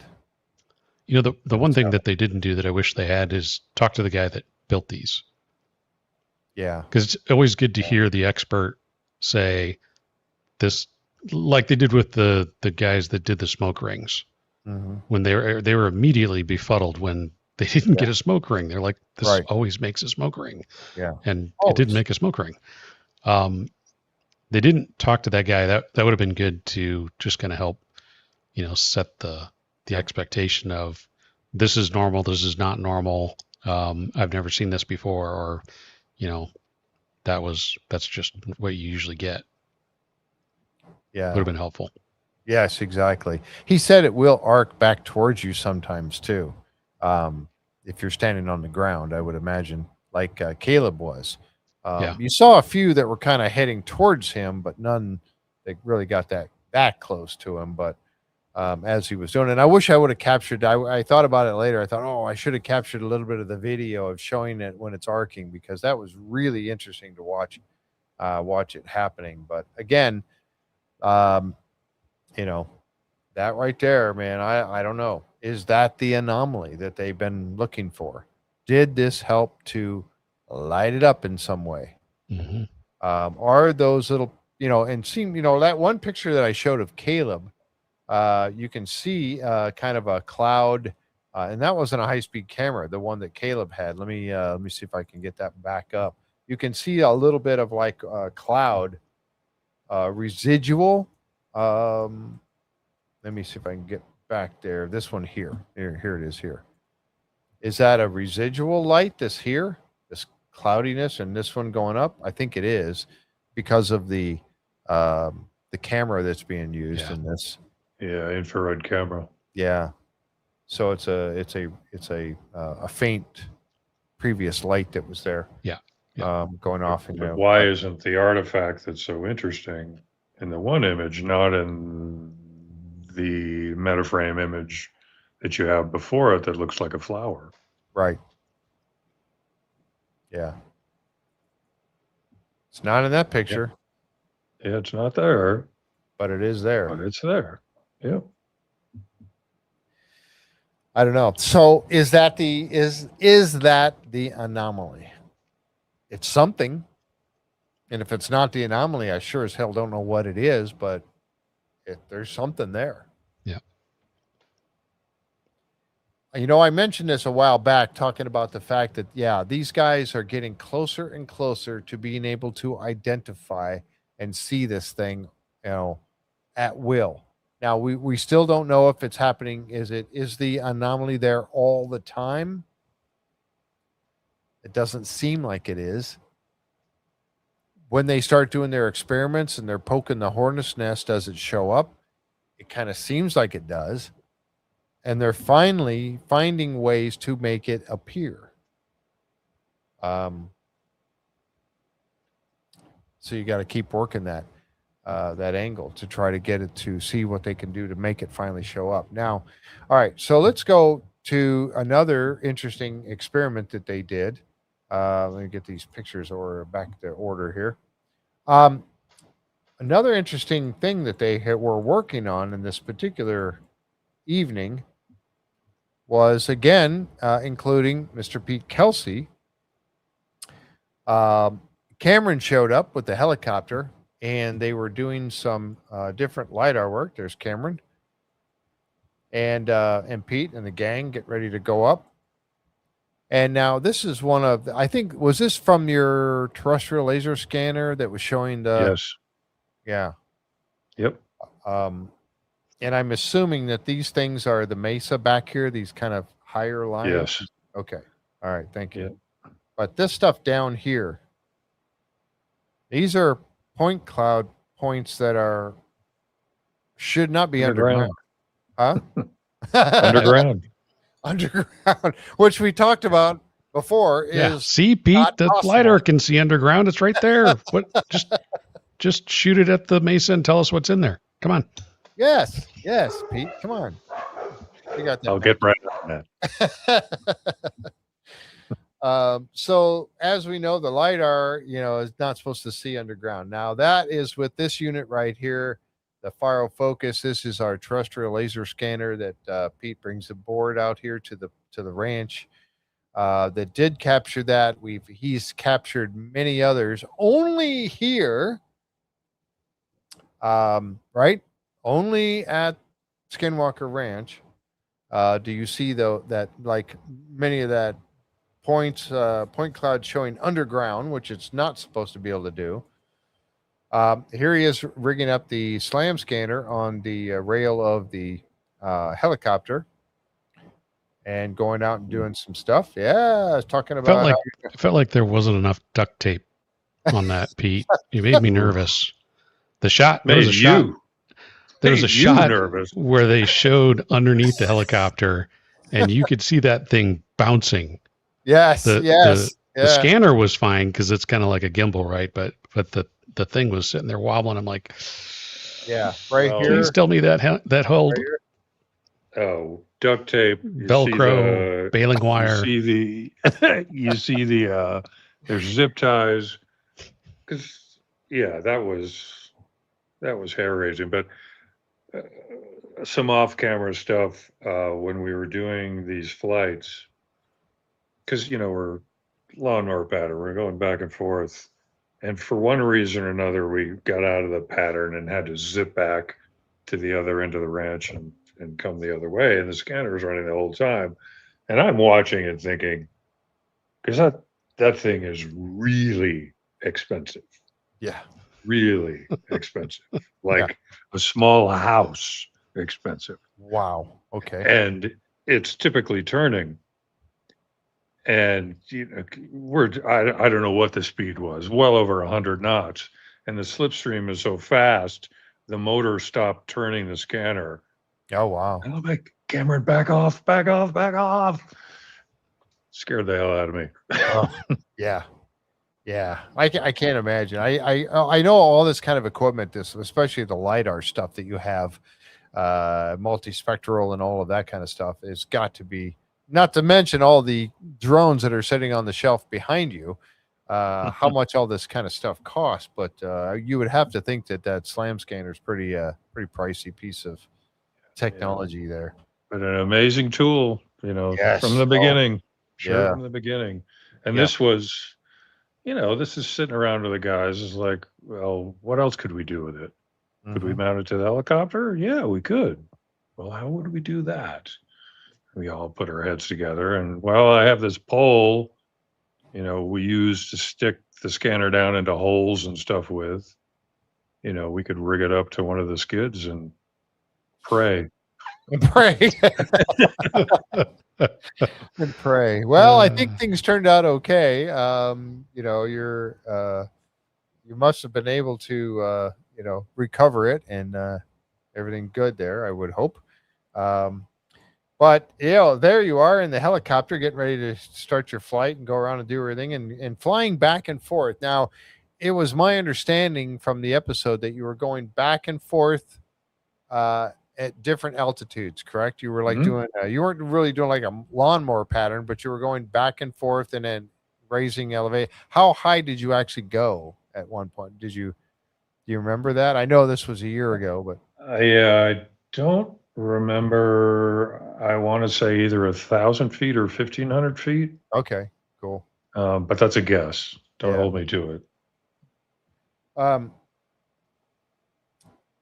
So going back far, I grabbed this shot here because not because of the look on Eric's face that you all know that I love to grab those, but beyond the screen that was behind him, he's looking at the 1.2 gigahertz range up here, and looks like there is a 1.2 gigahertz. It was never mentioned, but it looks like there's a 1.2 gigahertz signal happening there at the time. And again, showing some of the GPS data going on here. Interesting stuff. The guy's always got some very cool things happening. Mm-hmm. He's actually even looking at the drill. It looks like the drill rig up on top of the mesa. Again, I would love to have this man's lab. Yep. So anyway, you come down and land and all that dust. And there's one of those times where I'm thinking, yeah, and you've got that slam scanner sitting on the front of this thing with, that's the price of a small house, getting kind of dusty at the moment. Well, not to mention, was Cameron wishing he had a tan helicopter at that point? Because it probably took him 2 weeks to clean it. Oh yeah, probably. And he looks does like keep the it kind shiny. of man that keeps it. Yeah. He keeps his equipment. It is spotless. Damn good condition. Yeah. Yep. Yeah. So then everybody getting together to kind of talk about the experiment. Pete, you have the best hats, I swear. You do. You come out with the best hats all the time. Yeah, and I got a little close up on it. Got to represent, man. Yeah. Right there. Yeah, you got to represent. Let me. I told Cameron, it's like, dude, you have to get one of these because if we did this together, they'd think we were CIA. Oh, wait a second. I got to zoom in on this a little bit. Oh, that's the helmet right there. You have your own. Oh, yeah. Look at that. Oh, my gosh. I didn't even know. God, I'm doing this. There it is. Yeah, there it is right there. Wow, very cool. Well, I tell you, of course you do. You have your own. I thought, I wonder who he borrowed that from. I didn't realize that you actually owned. Well, it's if I'm hanging outside and 100 knots slipstream, the headsets that are in the helicopter, they're not going to stay on my head. No, yeah, that's true. So to be able to have comms with the ground and with the camera, and got to have something like that. Yeah. Absolutely. Now, the sad part about this is we have to wait for the data that you gathered from all of this. Pete, what did you find? Just go ahead and tell us. It's just us. It's just me and Jeff. It's funny when I was watching it. That was my reaction. Is like, how are they going to cut this? How are they going to cut? What? Yeah. Stay tuned. You're kidding. Wait. I hate that. Stop making us wait. Yeah, we won't tell you. Chat won't say a word. My God, we got live on YouTube, but we won't say a word. Yeah, and don't forget, Caleb's on the ground and the TLS is running. Yes. So thanks all for your patience, but no, we have. Yeah, I know, and hopefully it's not 2 weeks. I'm really hoping that they have you showing this next week, so we don't have to wait 2 weeks like we did for Jan's, and then Jan's data was can't be used because it was no good. We wait 2 weeks and we get nada, and we get Jan going, I don't know what happened. I got interfered with. So hopefully we get some good data from what you took here. Hopefully we'll see that, and hopefully it won't be too long. But so that was the episode last night. And last week also. We did, excuse me, folks. We did get some data, some pictures, some look at next time on the Secret of Skinwalker Ranch, and they did not show you sitting in the command center, so I'm a little disheartened by that. But they don't always give us that, so there is hope that we'll get that next week. But they are drilling. I'm assuming this is that one right there by the edge of the mesa. The hole number 3 that they're drilling up there. We do see some metal fragments once again on the magnet. We get everybody looking up toward the sky. And what are they looking at? Oh, they're looking at a parachute on a rocket that seems to be hanging in mid-air once again on the outside. I think Travis said on the outside of the bubble boundary. If I remember correctly what he said on there, but it was kind of like hanging. They've had this happen before. A lot of people wrote it off as thermals or whatever was going on, but here we have it once again, where we have a shooted, the chute or the rocket coming down on a chute, and it's being hung in midair for a period of time. And then we get this, and this is the one I can't wait to see what the data comes back on all of this. Was this a magnetometer? Do you remember? Did you catch that? Yeah, I think so. Yeah. Yeah, inside the rocket. It's inside the rocket as it passes through from the launch pad up through the bubble boundary, going hopefully straight up. See there, you see the 0.0005, and then you see a 0.0273. So the question is there some sort of anomaly, a magnetic anomaly happening over there? Sure seems like it, right? Yep. And then I don't know what the heck this is. We'll find out next week. But you see this right here. It looks like some sort of a UAP maybe, or something that they captured. Again, we'll find out next week. And very, very good look at 2 different episodes, many different experiments, drones giving lots of good data. Tesla coils, handheld Tesla coils, giving some really interesting data.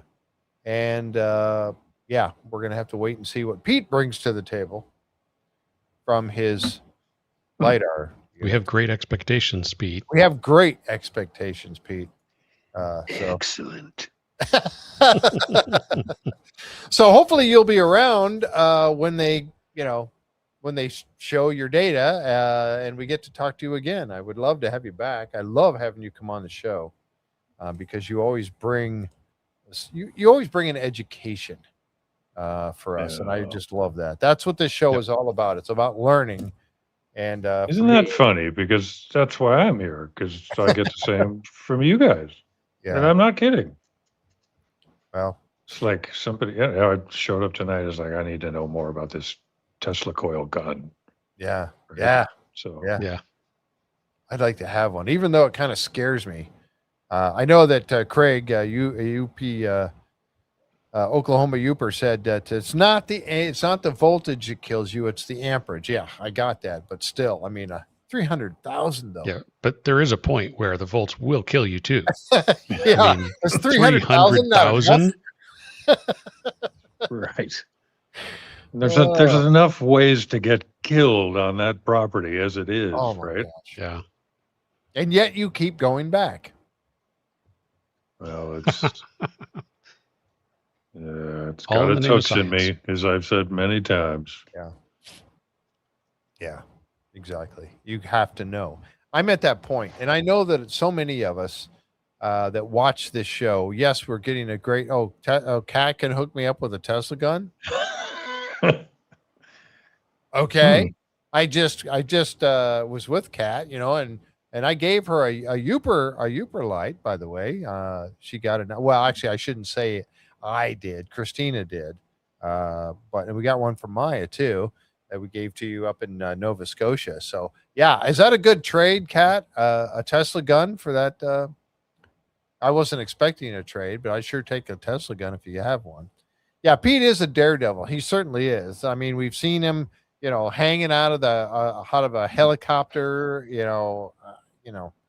all of his different things that he does, but it's probably a taser. Yeah, okay. It's a good thing I'm too fat to fit down a 2-foot hole. Oh. Yeah, wow, that'd be interesting, huh? Get somebody shimmy down there and see what's inside that thing.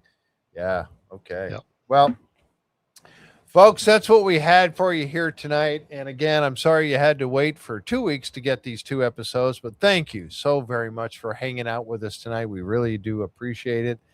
We will be back next week. I know Linda sent me some notes or reminders here in the private chat. The finale for Blind Frog Ranch is July 15th. James Keenan will be joining us on July 16th.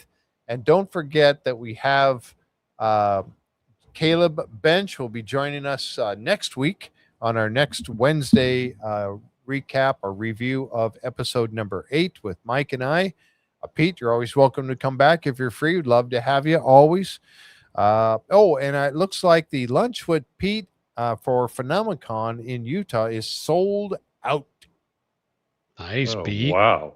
So I don't know how many tickets there were for that, but it's sold out. So there you go. Not enough, apparently, because it's sold out. Need more.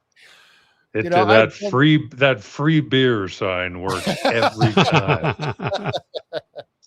That's a joke. Kidding. There's no free beer at my lodge. No. But those are really cool. I've participated in some of those breakfasts with, or lunch with, or dinners with, and they are very, very good because you've got a small group of people who get to.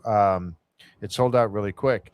That get your attention at the table there, and I know it goes longer than just the time to eat, but it's so cool because we get to really hang out with you guys. And I seen my son was there too. Jeremy, hey, glad to see you were out with us here tonight. Appreciate it. But so good stuff. All right, folks. Again, I've got to wrap this up because we've got some other shows to watch here tonight. So thank you all very, very much for joining us. If you haven't already, please consider subscribing to the channel. We're going to have some great stuff coming up. I tell you what, and it's so much fun to go through all of this. And again, honored to have Pete Kelsey hanging out with us. Mike, thank you very much, sir. And Linda, thank you for doing all the work that you do for us as well. And with that, we'll say good night, everybody. And we'll catch you next time right here on the J Free 906 podcast. Thanks, everybody.